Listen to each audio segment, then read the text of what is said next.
قرآن پڑھاتا ہے.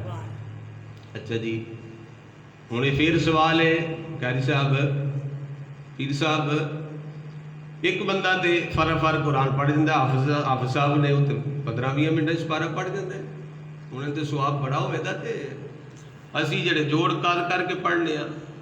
ساڈے نا اتنے مدرسے ایک بابا جی آمدے ہوں سن، بابا جی علی احمد صاحب فالیے تو تے کیوں پیر صاحب وہ قرآن صرف قرآن پڑھنا ہوں سن. ناظرہ شوق اینا سی پھر 2-4 سال بعد پھر آ جانا تے آ کے آخنا بھی میں استاد جی والد صاحب نو کہنا استاد جی مڑ مینو پھر رکھ لو نا، میں قرآن جو پڑھنا ہے تے میں جوڑا نہ پڑھ لانا. اے بچیاں کو پوچھ پاچھ کے استاداں تے نہیں سنان ہوتا، ٹائم بڑا لگتا ہے، بچیاں دے سبق دا حرج ہوتا ہے.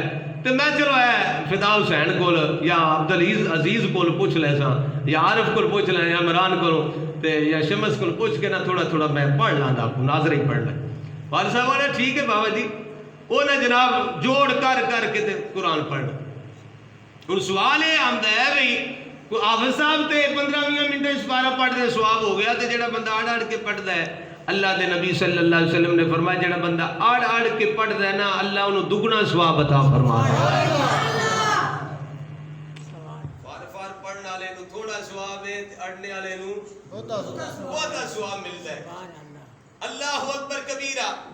نبی کریم صلی اللہ علیہ وآلہ وسلم دے غلامو ہن قرآن پڑھیے پھر تے سواب ہو گیا. ایک لفظ دیاں 10 نیکیاں، الف لام میم ایک لفظ نہیں. فرمایا الف حرف، لام حرف، میم حرف. الف علیحدہ حرف ہے، لام علیحدہ حرف ہے، میم علیحدہ حرف ہے. الف لام میم پڑھو گے تے 10 نہیں بلکہ 3 نیکیاں ملن گیاں.